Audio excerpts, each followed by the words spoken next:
So an addiction is a complex psychological, physiological process, but which manifests in any behavior that a person enjoys, finds relief in, and therefore craves in the short term, but suffers negative consequences in the long term and doesn't give up despite the negative consequences. So craving pleasure, relief in the short term, negative consequences in the long term, inability to give it up. Now, notice I have said nothing about substances. I said any behavior. So it could be related to cocaine, crystal meth, heroin, fentanyl, marijuana, nicotine, alcohol, whatever. Could also be sex, gambling, internet, relationships, shopping, eating, work, extreme sports, working out, pornography, any number of human activities. So I said any behavior. Now, the official definition of addiction, according to the American Society for Addiction Medicine, is that this is it's a primary brain disorder. It arises in the brain largely due to genetic reasons. This is how they see it. And I say that's just not true. The other popular idea about addiction is that it's a choice that somebody makes, that people choose to be addicted, which is what the legal system is based on. Because if people are not choosing, what are we punishing them for? And although I think the medical definition is closer to the truth, I don't see it as it's a genetic disorder, and I don't see it as a primary brain disorder. So let me perhaps show you why, if that's okay. A human being has two fundamental needs, apart from the physical needs, in infancy, in childhood. One is for attachment. Now, attachment is the closeness and proximity with another human being for the sake of being looked after, or for the sake of looking after the other. Now, human beings, as mammals, and even birds, are creatures of attachment. We have to connect and attach because otherwise we don't survive. If there's nobody that's motivated to take care of us, to attach to us that way, and we're not motivated to attach to others, we just can't survive.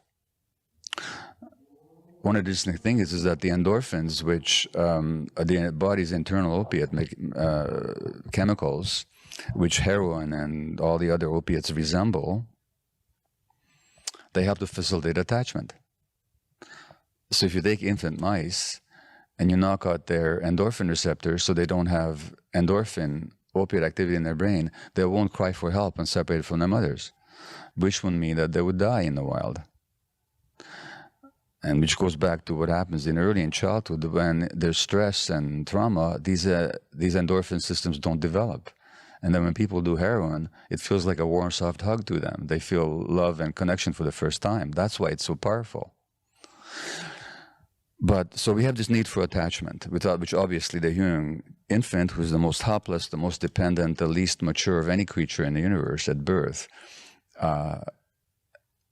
cannot survive without the attachment. And that attachment relationship, given that we have the longest period of development of any creature, well into adolescence and beyond, attachment is not a negotiable need. But we have another need, which is authenticity. Now, authenticity, auto the self, means being connected to ourselves, just knowing what we feel and being able to act on it. So that means our gut feelings. So let's look at how human beings evolved.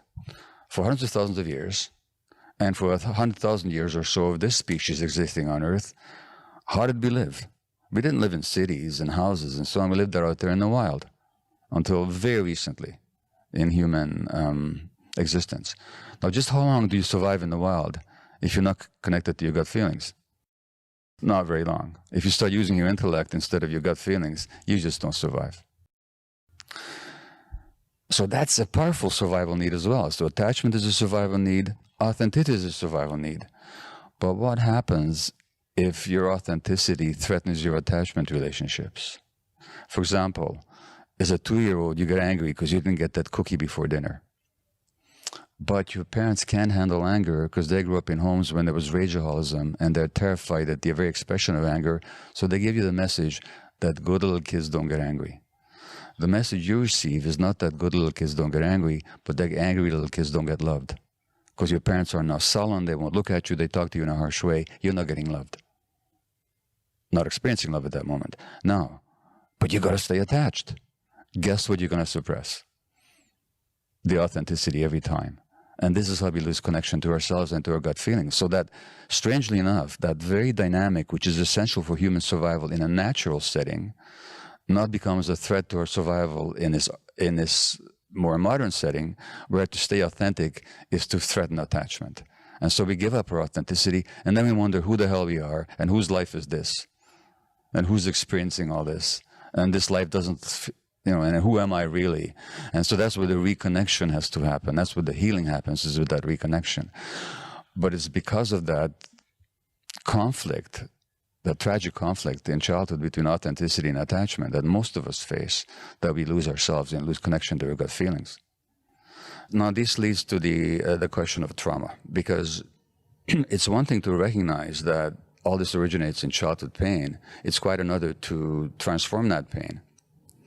And for that, we have to understand what trauma is. So people often think that trauma is what happens to you. So trauma is a divorce when you were small and your parents fighting. Trauma is your mother's depression. Trauma is your father's alcoholism. Trauma is your parents' argumentation. Trauma is physical or sexual abuse or some loss. Those aren't the traumas. Those are traumatic. But the trauma is not what happens to you. The trauma is what happens inside you.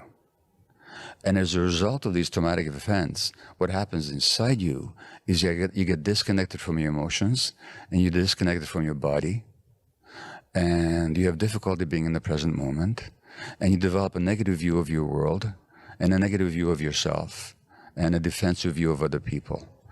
And these perspectives keep showing up in your life in the present. So in other words, the addiction is not the primary problem. It's an attempt to solve a problem. And then the real question is, how did the problem arise? In other words, this is where my theory is that it's always rooted in childhood trauma, and that the addiction is an attempt to deal with the effects of childhood trauma, which it does temporarily, while it creates even more problems in the long term. And so the issue is not just to recognize what happened 10, 15, 30, however many years ago, but to actually recognize the manifestations in the present moment and to transcend them. And how do you do that? By reconnecting with yourself, by restoring the connection with your body primarily and with your emotions that you lost. And once you do, when you found these things again, then you have what we call recovery. Because what does it mean to recover something? It means to find it again. So what is it that people find when they recover? They find themselves. And the loss of self is the essence of trauma. So the real purpose of addiction treatment, mental health treatment, any kind of healing is reconnection.